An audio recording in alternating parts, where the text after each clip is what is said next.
On vous a donc dit que le Canada est poli, sûr et ennuyeux, que le plus grand danger est une oie qui se prend pour une experte en lancement nucléaire. Les brochures touristiques montrent des montagnes, des lacs et une vie idyllique en chemise de flanelle, comme si rien d'extraordinaire ne s'y produisait jamais. Mais devinez quoi? Il y a des habitants locaux dans ces villes. Avertir lieu à éviter, des endroits où se produisent des choses étranges que personne ne signale. Il ne s'agit pas de villes fantômes idylliques, mais de véritables communautés où les gens se croient plus malins que les autres et préfèrent ne pas poser de questions. Et oui, quelque chose est observé. Cette vidéo vous plaira si vous avez déjà traversé une petite ville canadienne en voiture et pensé « il y a quelque chose qui cloche » sans pouvoir dire exactement pourquoi. Numéro 10, Val-d'Or, Québec, où les cas de femmes autochtones disparues n'ont pas fait l'objet d'enquête. Val-d'Or, situé dans le nord-ouest du Québec, compte environ 31 000 habitants. Son passé minier est marqué par une période sombre qui a fait les manchettes nationales en 2015. À cette époque, des allégations de violences policières envers des femmes autochtones ont émergé, créant un climat de méfiance et de malaise qui perdure encore aujourd'hui. Selon des reportages de Radio-Canada et des enquêtes subséquentes, plusieurs femmes autochtones ont dénoncé des abus commis par des agents de la Sûreté du Québec. Elles ont notamment déclaré avoir été chassées de la ville et abandonnées dans des régions isolées. Ces révélations ont alimenté des craintes légitimes au sein des communautés autochtones et ont nui à la réputation de la ville d'une manière que les statistiques criminelles ne reflètent pas. Ces allégations ont mené à des enquêtes, à la suspension de plusieurs agents et à des tensions persistantes entre les communautés autochtones et les autorités locales. Ces tensions contribuent au sentiment d'insécurité et de rejet des visiteurs autochtones à Québec, puisque la police, censée les protéger, aurait agi à l'inverse. Selon un rapport de 2016 du responsable de l'éthique du service de police de Québec, des mesures disciplinaires ont été prises contre plusieurs agents. Toutefois, plusieurs ont jugé ces mesures insuffisantes compte tenu de la gravité des allégations et du schéma comportemental qui laissait supposer des problèmes systémiques plutôt que des incidents isolés. La situation de Val-d'Or au cœur de la région minière du Québec explique que la nécessité économique y retienne des habitants malgré sa réputation. Selon Statistique Canada, une part importante de la population est composée d'Autochtones provenant des communautés environnantes comme Lac-Simon. Cette situation a engendré des tensions démographiques car des allégations crédibles, d'abord ignorées ou rejetées, ont fini par ébranler la confiance envers les autorités suite à la pression médiatique qui a forcé des enquêtes. Les habitants, et notamment les Autochtones, avertissent les visiteurs que Val-d'Or est une destination dangereuse pour les femmes autochtones voyageant seules. Ce constat accablant pour une ville canadienne du 21e siècle reflète une réalité vécue et n'est pas le fruit d'une exagération paranoïaque. Cette atmosphère étrange n'a pas d'origine surnaturelle, mais est plutôt l'expression du mal humain et d'une défaillance systémique, et c'est peut-être plus troublant encore que les histoires de fantômes, car c'est une réalité qui perdure. Une femme autochtone d'une communauté voisine a déclaré à CBC « Nous n'allons à Val-d'Or qu'en cas d'absolue nécessité, et jamais seul. Tout le monde connaît ces histoires, tout le monde connaît des femmes à qui c'est arrivé. Ce n'est pas sur là-bas, et dire aux gens de faire confiance à la police locale, c'est leur demander de risquer leur sécurité parce qu'ils font confiance à un système qui nous a maintes fois fait défaut. » La situation économique complique les choses, car les emplois bien rémunérés dans le secteur minier incitent financièrement à y vivre, malgré des craintes légitimes. Les prix de l'immobilier reflètent la réputation de l'industrie minière. Les maisons y sont moins chères que dans des villes minières comparables. Cependant, pour beaucoup qui privilégient la sécurité à un logement abordable, cette baisse de prix ne justifie pas le risque encouru, surtout dans les zones où les autorités ne sont pas dignes de confiance. Numéro 9, Wayan, Alberta, la ville routière où les gens disparaissent dans le vide des prairies. Wayan, située dans l'est de l'Alberta sur la route 41, compte environ 1000 habitants. Elle sert d'étape aux voyageurs traversant les prairies entre Calgary et la Saskatchewan et s'est forgé une réputation parmi les camionneurs et les habitants de lieux où d'étranges disparitions se produisent avec une fréquence inquiétante, ce qui soulève la question de savoir si l'immensité des prairies environnantes engloutit les gens ou si quelque chose de plus sinistre explique pourquoi des personnes disparaissent d'une ville trop petite pour s'y cacher. D'après les traditions locales et les forums de camionneurs discutant des itinéraires traversant l'Alberta, Wayan serait le dernier endroit où des personnes auraient été vues avant leur disparition. Cependant, les statistiques officielles sur les personnes disparues sont difficiles à vérifier, car la GRC ne publie pas de données par ville et les cas survenus dans les petites villes sont souvent attribués aux services régionaux plutôt qu'aux municipalités, ce qui complique l'identification de tendances dans les registres publics. La situation de la ville, au cœur de l'immense prairie, offre d'innombrables possibilités de dissimulation, volontaire ou non. Géographiquement, la région se caractérise par des plaines agricoles s'étendant à perte de vue et peu peuplées. Autrement dit, Quelqu'un pourrait quitter la route principale et rester introuvable pendant des années, voire jamais. C'est soit une fatalité inhérente à la géographie des prairies, soit une explication plausible selon le degré de méfiance que l'on accorde au hasard. Sur des forums comme Aérotrucaire, sur Reddit et dans divers groupes Facebook dédiés aux conducteurs routiers, il arrive que des chauffeurs mentionnent Wayans comme une étape où ils ne s'arrêtent qu'en cas d'urgence. Ils évoquent un mauvais pressentiment et des témoignages d'autres conducteurs concernant des autostoppeurs qui montent dans des véhicules à Wayans puis disparaissent avant d'atteindre la ville suivante. Cela ressemblerait à une légende urbaine sans plusieurs sources indépendantes. Leurs récits se ressemblent, ce qui suggère soit une création mythique coordonnée, soit une véritable série d'événements étranges. La ville souffre des problèmes typiques des petites villes des prairies, déclin démographique, vieillissement de la population et perspectives d'avenir limitées pour les jeunes. Il en résulte un roulement constant de travailleurs pétroliers, de camionneurs et de voyageurs qui ne font qu'une brève halte avant de repartir. Ce fort taux de rotation rend difficile l'instauration d'un climat de confiance au sein de la communauté et favorise les activités suspectes qui passent inaperçues, car ceux qui posent des questions sont généralement déjà partis lorsqu'ils sont finalement interpellés. Si vous pensez que ces endroits glauques compensent au moins leurs inconvénients par des loyers modiques, regardez notre vidéo sur les villes canadiennes où les loyers sont si bas qu'on croirait à une arnaque. Elle est disponible en ligne ici. Un chauffeur routier a décrit Wayans comme un endroit que je traverse sans m'arrêter, même pour faire le plein, car je préfère parcourir une centaine de kilomètres de plus pour me ravitailler dans un endroit où je me sens en sécurité. Trop d'histoires racontées par d'autres chauffeurs, trop de coïncidences de disparition sans laisser de traces. Peut-être que tout cela n'est que pure invention, mais je ne veux pas prendre le risque de le vérifier. Numéro 8, Uranium City, Saskatchewan, ville nucléaire abandonnée et toujours contaminée. Uranium City se situe dans le nord de la Saskatchewan, près de la frontière albertaine. Sa population a chuté de plus de 2500 habitants dans les années 1950 à moins de 70 aujourd'hui, créant une atmosphère de ville fantôme où les bâtiments abandonnés sont plus nombreux que les habitations. Les quelques résidents restant vivent au milieu des ruines d'une ville qui prospérait autrefois grâce à l'extraction d'uranium et qui s'est effondrée à l'arrêt de cette activité. Contamination, délabrement et le sentiment grandissant que la nature reprend lentement ses droits, tandis que la radioactivité persiste dans le sol et l'eau.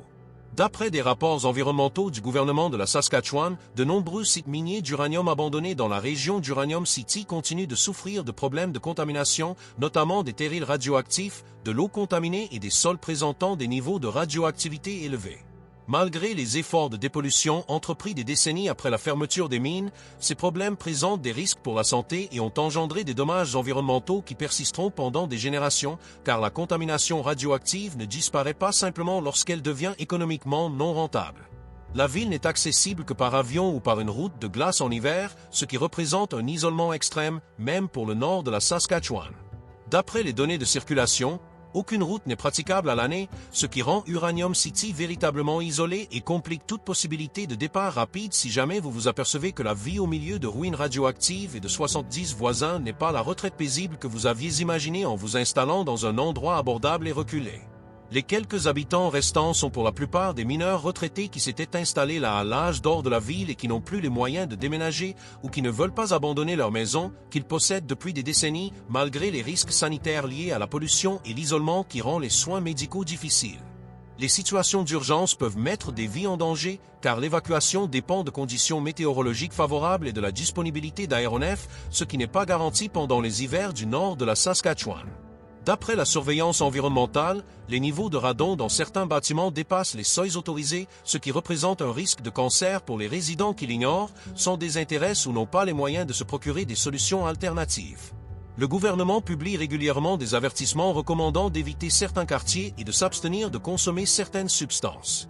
Poissons locaux provenant de lacs contaminés, un conseil pratique pour les visiteurs, mais moins utile pour ceux qui y vivent à l'année, car les alternatives nécessitent l'importation de denrées, engendrant des coûts qui rendent les sources alimentaires locales contaminées apparemment raisonnables malgré les risques sanitaires.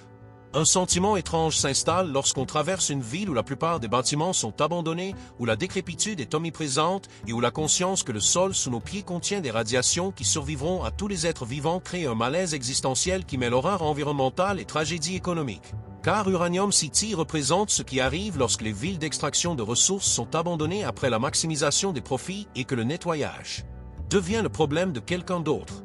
Un chercheur en environnement qui a visité le site l'a décrit comme post-apocalyptique.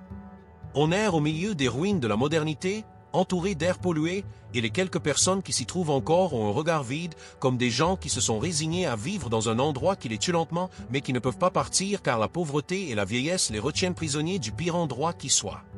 Numéro 7. Craig, Saskatchewan, l'éco-village à l'atmosphère quasi religieuse.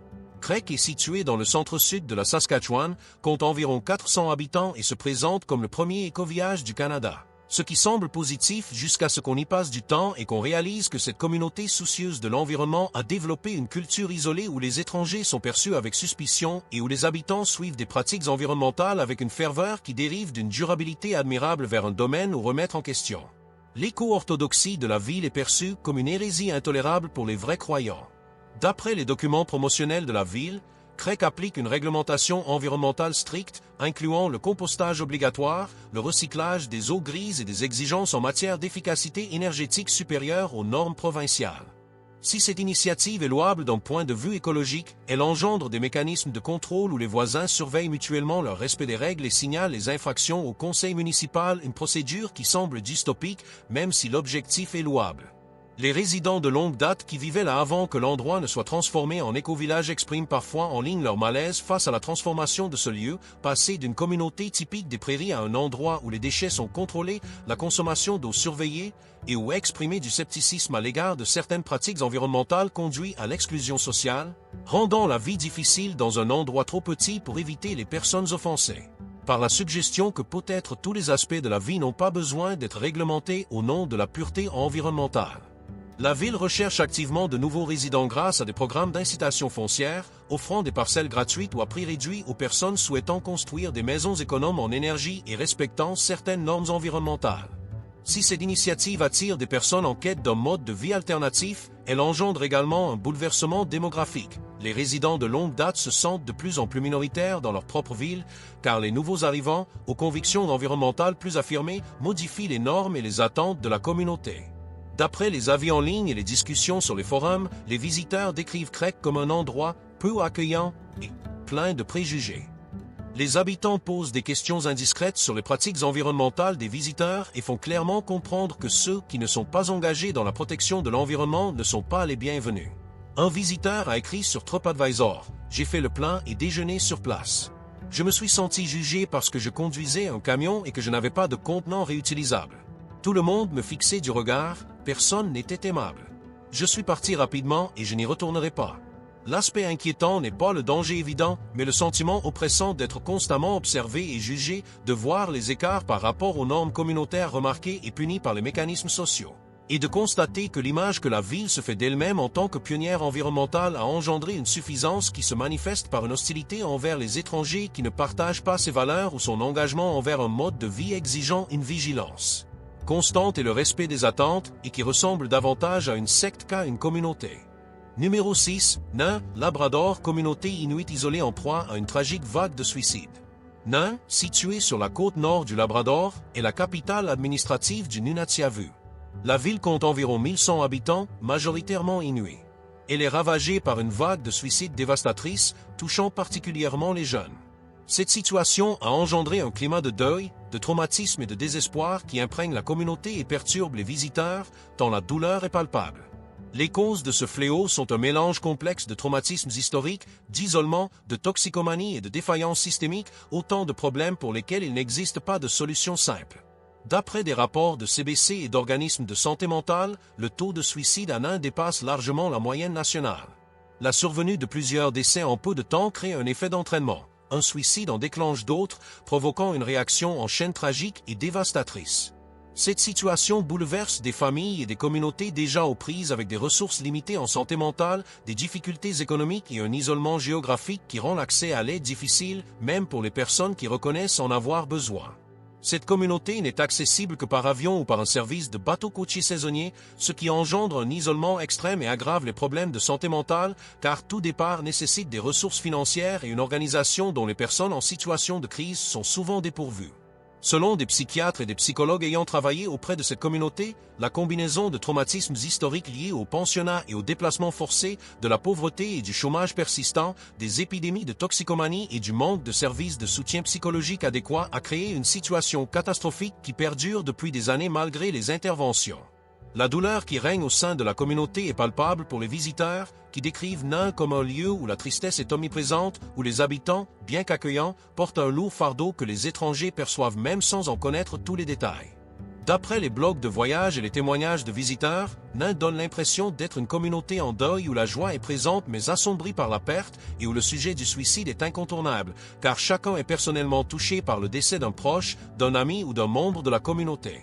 Les responsables locaux ont publiquement déclaré que les visiteurs sont les bienvenus, mais qu'ils doivent faire preuve de compréhension et de respect envers la situation de la communauté. Un responsable communautaire a déclaré à un journaliste « Nous ne sommes pas une destination touristique. Nous sommes une communauté en crise.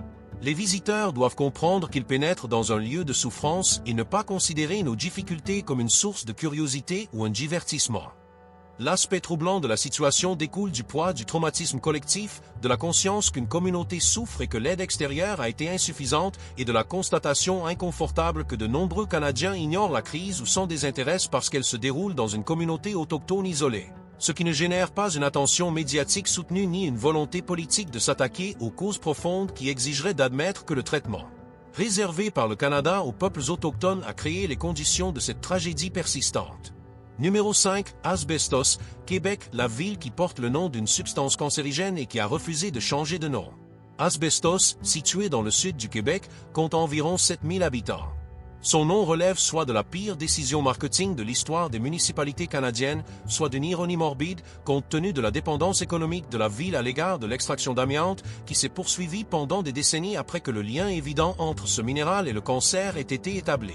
Cette situation a conduit la ville à défendre un produit responsable de la mort de milliers de personnes tout en minimisant les risques sanitaires, car sa survie économique reposait sur des mines qui employaient une part importante de la population.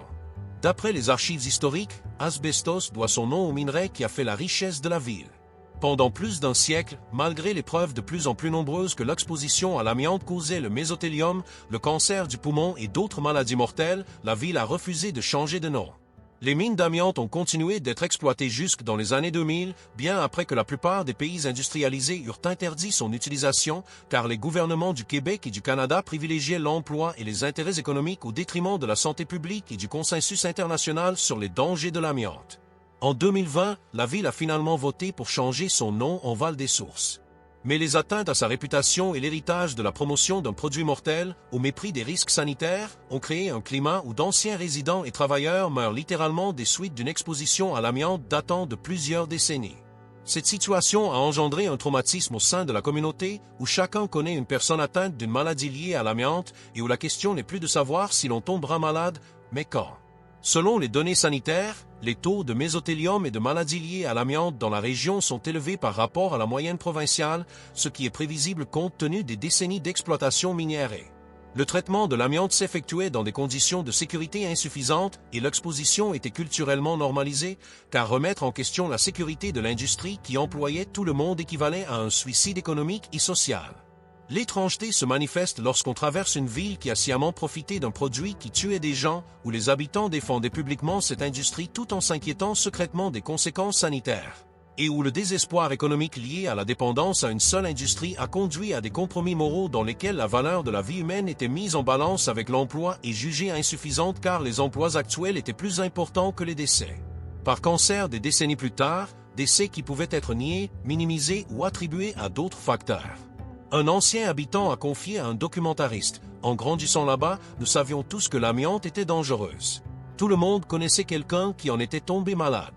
Mais dénoncer ce danger revenait à s'opposer à la ville et aux moyens de subsistance de ses habitants. Alors, nous nous sommes tus, espérant faire partie des chanceux qui n'auraient pas été contaminés. Certains d'entre nous ont eu cette chance. La plupart, non. Numéro 4, Swastika, Ontario, la ville qui a conservé son nom associé aux nazis. Swastika est une localité du nord de l'Ontario qui compte moins de 100 habitants.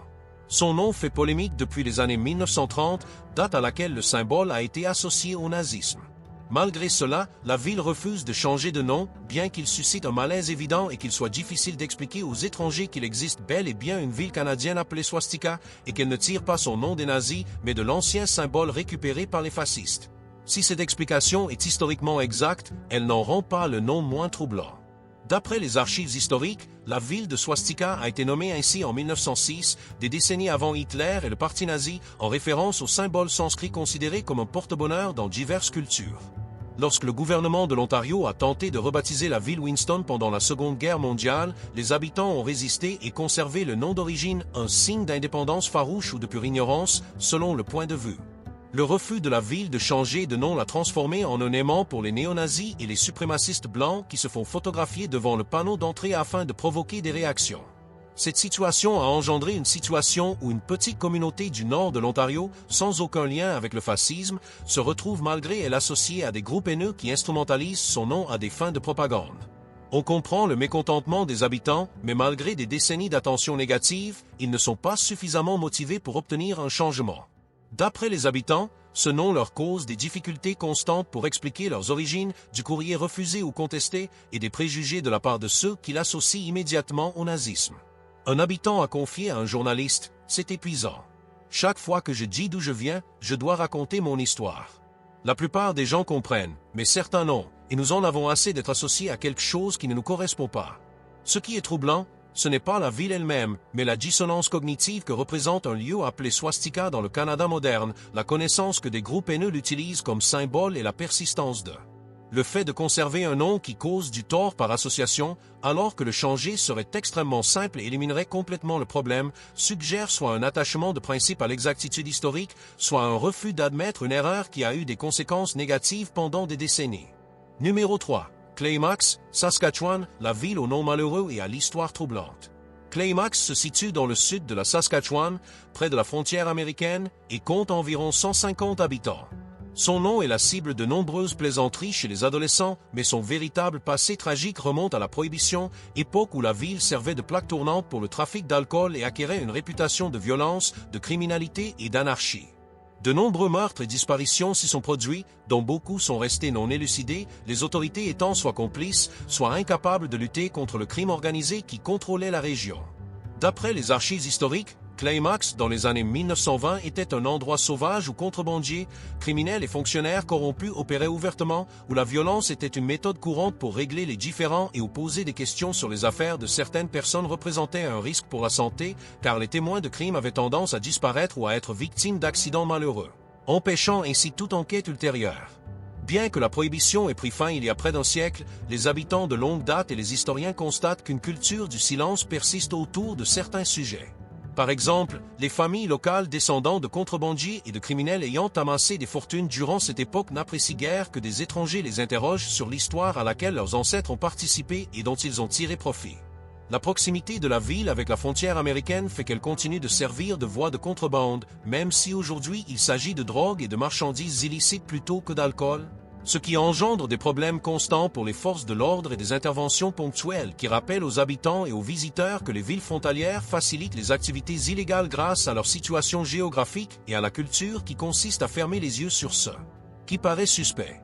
Un historien qui étudie la prohibition en Saskatchewan décrit Climax comme un lieu où l'histoire est un sujet délicat, car presque chaque famille a des liens avec des activités illégales et des actes de violence qui ont enrichi certains et ruiné d'autres.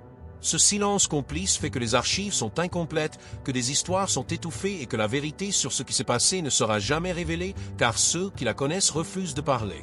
L'aspect étrange tient au fait que la ville recèle des secrets qu'elle ne souhaite pas révéler, que l'on devient indésirable si l'on pose trop de questions sur son histoire ou son actualité, et que la culture de tolérance criminelle qui s'est développée pendant la Prohibition n'a pas complètement disparu, mais s'est simplement adaptée à de nouvelles circonstances et à de nouvelles marchandises valant la peine d'être passées en contrebande à travers les frontières. Marchandises que les forces de l'ordre peuvent surveiller mais pas contrôler pleinement. Numéro 2, l'île Fogo, à Terre-Neuve où les touristes ne sont pas les bienvenus et où les habitants rejettent la gentrification. L'île de Fogo, située au large de la côte nord-est de Terre-Neuve, compte environ 600 habitants permanents. Elle est devenue une destination inattendue pour les touristes fortunés, attirés par le Fogo Island Inn, un hôtel de luxe où les prix oscillent entre 1 000 et 3 000 $ la nuit. Cette situation a engendré de vives tensions entre les habitants, installés depuis des générations, et les riches étrangers qui considèrent l'île comme une destination exotique où découvrir une culture portuaire isolée, authentique, culture qu'ils estiment menacée par leur présence et leur argent.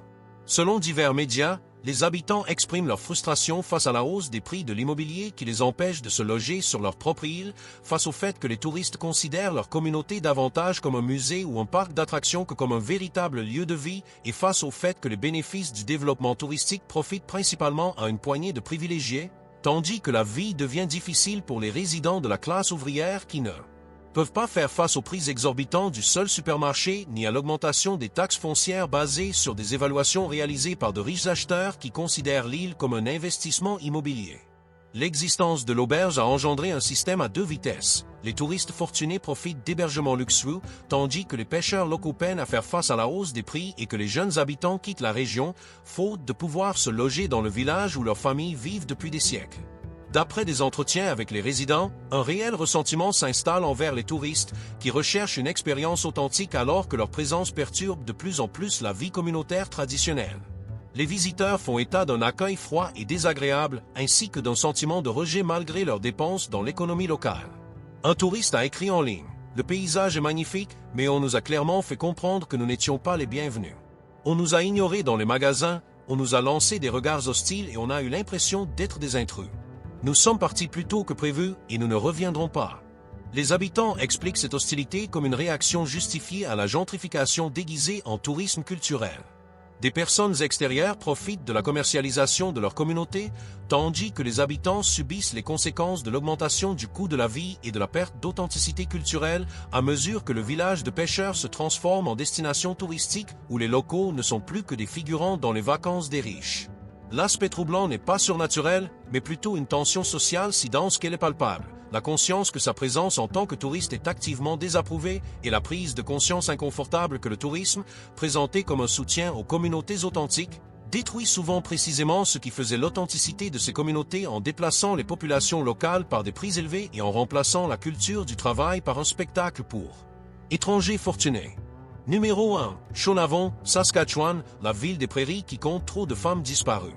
Shawnivan, situé dans le sud-ouest de la Saskatchewan, compte environ 1700 habitants et est considéré comme un endroit à éviter par les femmes des communautés environnantes.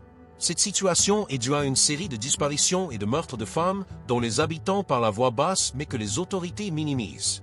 Il en résulte un climat d'insécurité, notamment pour les femmes autochtones qui posent des questions. Les discussions concernant des cas précis de personnes disparues sont interrompues par des avertissements enjoignant chacun à se mêler de ses affaires et à ne pas causer de problèmes. Selon des organisations et des groupes de défense des droits des femmes autochtones, de nombreux cas de disparition ou de meurtre de femmes ont été recensés à Shawnivan et dans ses environs au cours des dernières décennies. Un nombre disproportionné de ces victimes sont des femmes autochtones, dont les cas font l'objet d'enquêtes insuffisantes et reçoivent peu d'attention médiatique comparativement à ceux des femmes blanches, dont la disparition peut susciter d'importants efforts policiers et une vive émotion publique. Il est difficile d'obtenir des statistiques officielles sur les femmes autochtones disparues et assassinées au niveau communautaire, car la GRC ne publie pas de données locales détaillées. Toutefois, des témoignages recueillis auprès des communautés autochtones et des organisations de défense des droits des femmes dressent le portrait d'un milieu où les femmes sont mises en garde contre l'autostop, les promenades en solitaire et la confiance envers certaines personnes dont les noms sont chuchotés mais jamais mentionnés officiellement, car les accusations sans condamnation sont dangereuses et les systèmes censés protéger les femmes ont maintes fois failli. La section locale de la GRC a été critiquée pour sa lenteur à réagir aux signalements de femmes autochtones disparues. Elle traite initialement ces cas comme des fugues plutôt que comme des crimes potentiels et ne mène d'enquêtes approfondies que sous la pression publique. Cette situation alimente la méfiance entre les communautés autochtones et les forces de l'ordre, ce qui dissuade les femmes de signaler leurs inquiétudes ou leurs soupçons, car l'expérience montre que les signalements sont souvent ignorés ou rejetés. Une militante autochtone de la réserve voisine a confié à un chercheur: « Nous disons à nos filles, sœurs et nièces, n'allez pas à Shawnivan sauf en cas d'absolue nécessité. Et si vous y allez, n'y allez pas seul. Ne faites pas confiance aux inconnus et n'acceptez pas qu'on vous prenne en stop. » Trop de femmes ont disparu. Trop de familles ont des questions qui resteront sans réponse. La GRC prétend enquêter, mais on sait comment ça se passe. Ils se soucient moins des femmes autochtones que de la disparition des femmes blanches. L'aspect troublant réside dans la combinaison de cette ville idyllique des prairies et de la violence sous-jacente et obscure faite aux femmes, dans la connaissance des schémas existants qui indiquent soit des crimes en série, soit une défaillance systémique dans la protection des populations vulnérables, et dans le silence qui entoure cette question, car parler ouvertement dans une petite ville où les structures de pouvoir se protègent mieux que les victimes entraîne des représailles, des menaces juridiques ou l'exclusion sociale. La réalité dérangeante des zones d'ombre du Canada. Ces 10 villes démontrent que la réputation du Canada en matière de sécurité et de courtoisie comporte des exceptions, que les petites communautés peuvent abriter de sombres secrets et des problèmes persistants, et que l'isolement et les difficultés économiques créent des conditions où la responsabilité est faible. Les enquêtes minimales et où les personnes qui savent des choses restent silencieuses car parler a des conséquences dans des villes trop petites pour se cacher une fois qu'on sait. Fait des ennemis. L'inquiétante étrangeté n'est pas toujours surnaturelle ou évidente. Parfois, c'est la pollution qui tue lentement les habitants. Parfois, c'est le racisme systémique qui laisse impunis les violences faites aux femmes autochtones. Parfois, c'est un contrôle social sectaire ou historique. Un traumatisme qui ne s'est jamais guéri. Quoi qu'il en soit, les habitants savent que ces lieux ont des problèmes, et leurs avertissements aux étrangers sont sérieux, même si les raisons ne sont pas toujours clairement exprimées. Abonnez-vous à la chaîne si vous avez appris quelque chose qui change votre perception du Canada, souvent perçu comme sûr et ennuyeux, et commentez si vous avez visité l'une de ces villes ou si vous en connaissez d'autres qui méritent d'être mentionnées, car ces conversations sont importantes pour la responsabilisation et la sensibilisation.